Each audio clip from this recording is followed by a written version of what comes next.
Hey guys, Joker here with some more gameplay from the Battlefield Hardline Open Beta. This video is available in 1080p 60 frames per second, so don't forget to select that in your quality settings. And also, if you like the content that you see in this video, then join the crew by hitting that subscribe button. So there's been a lot of videos and a lot of talk about what the Hardline Open Beta has brought and what to expect in Battlefield Hardline. And I guess the main common characteristic amongst all the major talk and videos has been this non-stop positive praise for the game. And there's just been an overwhelming amount of talk about how great this game's gonna be. I've heard YouTubers go as far as saying this will be the best Battlefield experience ever. And so hearing these things has compelled me to want to give you some insight and thoughts on ideas that are not really being talked about. And I hope to do so in lieu of helping you make a decision on whether this game is worth the time and the money or not. My first perspective has to do with the most important aspect of any video game. It's the thing that you and myself included want to know before you even think about buying this game, and that is Hardline a fun game? Can I expect a fun experience out of this game? And therefore, is it worth paying the price to obtain this level of fun? And the answer to this is completely relative, based on what kind of a gamer you are and what kind of experience you would like to have when you set the time to play games. So if you're a casual gamer and you enjoy getting that sense of instant action and you want to achieve that feeling of instant gratification, then this game might be for you. You might enjoy game modes like Heist that are very fast-paced, and even Hotwire, which will definitely showcase some very entertaining car chases. If you're a serious gamer and you enjoy first-person shooters like Call of Duty and you've just been trying to find a different experience, maybe Advanced Warfare has burnt you out and you're just trying to look for something a little different, then you also might enjoy Hardline. You might like what you see in Battlefield Hardline. It is a very different game from Call of Duty, but it's not so drastically different to the extent of like Arma or Insurgency that you're not gonna have to adjust, or the learning curve, at least for you, is not gonna be that great. Now, if you're a veteran from the days of Bad Company 2 or Battlefield 3, I can tell you right now that Battlefield Hardline has very little in common with those titles. And just to clarify, I'm not saying that you can't have fun in Hardline. I mean, take it from me, car chases are really fun. I mean, I cannot deny that Hotwire is a very exhilarating mode. It's one of the best features of Hardline, okay? I'm not saying you can't have fun.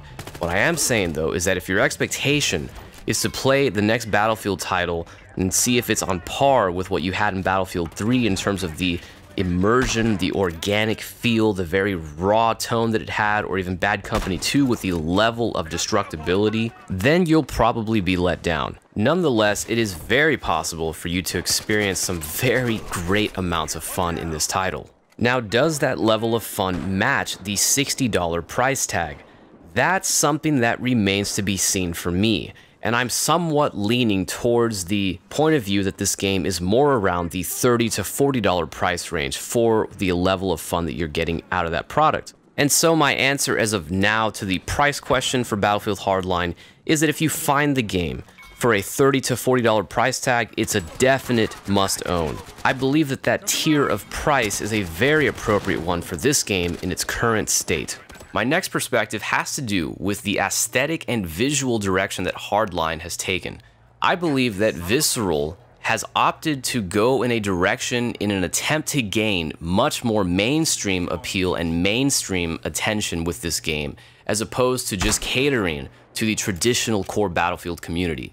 If you take a look at the menu layouts, at the loading screen transitions, at the character and weapon models and the way they were designed in this game, I get the strong feeling that Visceral was trying their best to unify the best of both worlds. They're trying to find a system that is easily accessible by the console gamer and the gamer who is a strong enthusiast of Call of Duty, while also trying to satisfy somewhat some expectations from the PC side of the gamer contingent.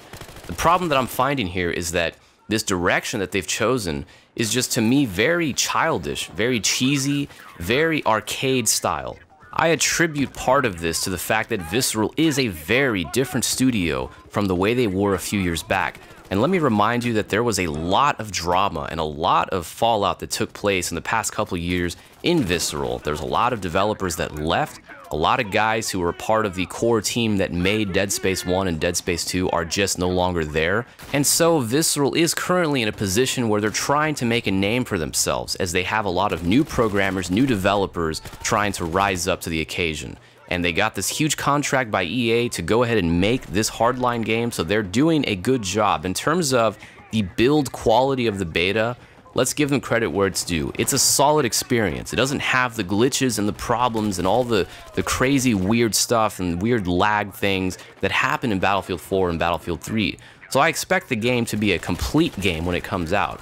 My next perspective is possibly the more controversial one, as it's kind of like the elephant in the room. It's the thing that most gamers don't even want to talk about because it's kind of uncomfortable to bring up, and it always dives into the political divide of different points of views. But basically, it has to do with the sheer and amazing amount of irony of this game coming out at this time in our country, where one of the greatest social issues of our time has been the police's use of excessive force, and where that stands in the law with respect to civil liberties and also police militarization. We've had all this drama over the past few months in different areas. We got the Ferguson stuff and things happening in the West Coast with police, going crazy, shooting little kids that are holding toy guns. No matter where you stand on it, I'm not here to dive into that debate, but I'm just here to point out what no one else seems to point out, that it's just really ironic that we got this cops versus robbers shooter coming out at this time where this big social issue has been so prominent.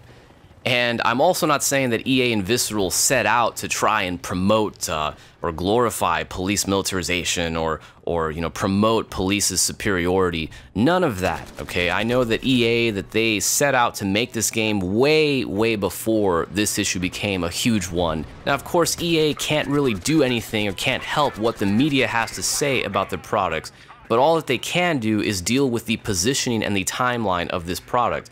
And of course, they're not going to delay or stop the launch of this product out of just the risk of an issue like this happening. Of course not, especially since they've already set expectations to their investors, just the way they did the months following E3 2013, where they were setting all these expectations to investors about Battlefield 4. And that's something that EA has done before, and they continue to do it. Don't kid yourself. EA is a corporation. They are not really out there to try to promote these amazing, great immersive games. They are really about making money just like every other corporation is. Overall, in closing this video today, I just want to basically summarize the 3 perspectives that I've presented to you that hopefully can help you make a choice about getting this game or not. First of all, I believe that Hardline can be potentially a fun game if you're a casual gamer or a fan of Call of Duty, but I personally am not going to pay the $60 retail price tag for it, as I don't think the level of immersion meets that value. Number 2, I think that Visceral opted to take this game in a vision and direction that is with the intent of trying to gain much more mainstream appeal. And in doing so, I think they have ridded themselves of a little bit of the artistic integrity that the studio had originally been known for in their previous titles. And this is the result of some shuffling of new developers and some new talent within their studio. And number 3, the irony is just too brutal. It's just too amazingly hysterical. It's like a bad satire that we are getting a game, a cops versus robbers militarized game, in a time where this has been a very touchy and sensitive topic across our whole nation. If you have stuck around till this point in the video, I just want to personally thank you. It really means a lot to me that you've actually taken the time where you could have watched the abundance of other YouTube videos to actually watch my video and listen to some of my thoughts and point of views. And so I thank you very much for your time.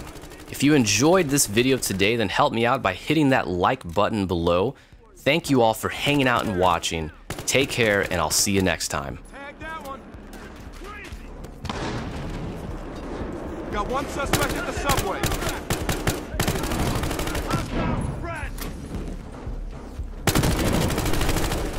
Got a suspect. Heads up, fire! Here goes the officer down. Here's one. There's one at the subway.